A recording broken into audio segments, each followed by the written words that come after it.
Aion Genesis is an Southeast Asia Aion private server located in Hong Kong. The maximum level is 65 and it takes less than 5 minutes to reach the max level just by doing the first quest and then ascension, with the NPC move closer to us.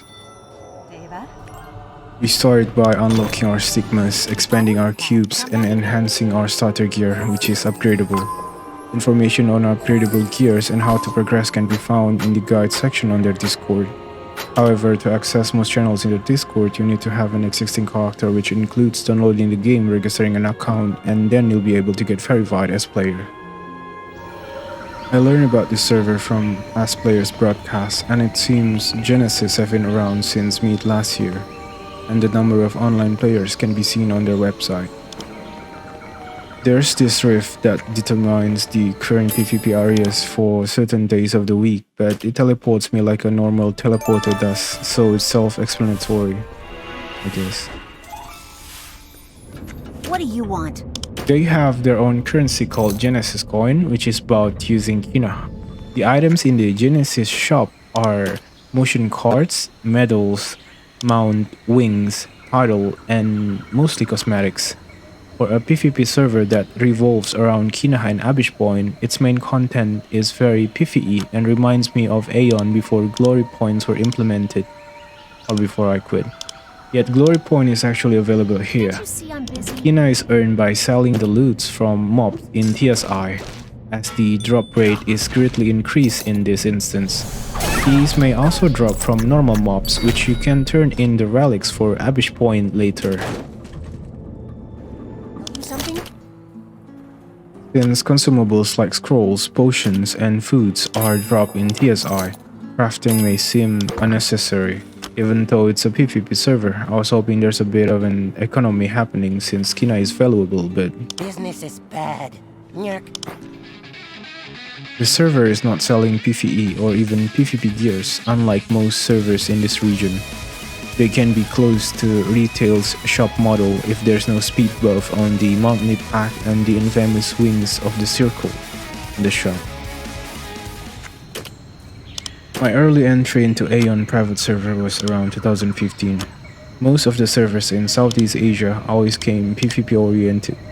I don't know if anyone knows that the game does force us to PvP if we want to do endgame PvE, even up to the layer version. And most of the said PvP servers do depend on PvE features to function.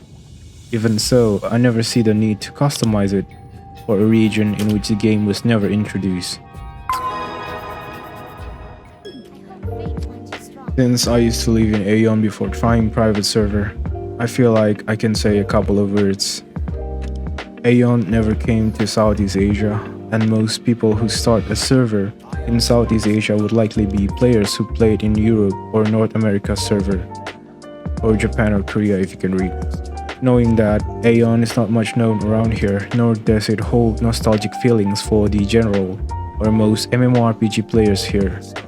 Thus, introducing the game to players new to Aion may not be an easy task. The game size may even discourage Southeast Asia players, as it is bigger than newer games, and the size is a bit on par or maybe bigger than popular games of this genre. It may feel like a waste of quota for those who just want to give a first try. Last but not least is the exclusive Halsey estate. The richest and most famous of our kin live here. You're a long way from Ishalgan here, Asmodean. Hernan is a world of its own. Try and visit all of the villages when you get a chance.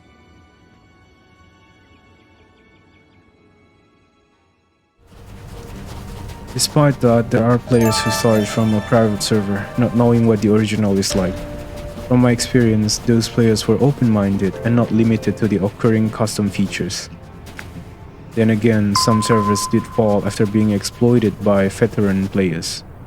Though I wouldn't call players who keep and exploit the knowledge for themselves veterans.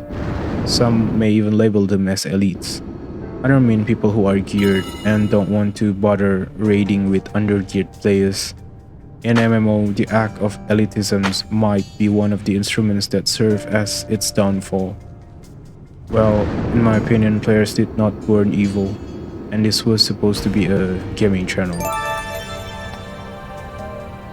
Anyway, Aion PvP server can be very limited and highly dependent on the population. Having the appropriate amount of online players is a requirement to be filled, especially when the original content may be disabled or not even working in the first place. I'm not a fan of PvP, but I do enjoy sieges as it gives. All in all, I don't think that PvP in Aion is good, as the gear does matter when both players are equals on skill. But it's an MMO, and older players might have spent more time than us. I guess it's like a tradition that we learn and respect our elders. Still, fair PvP in a grindy MMO is almost non-existent.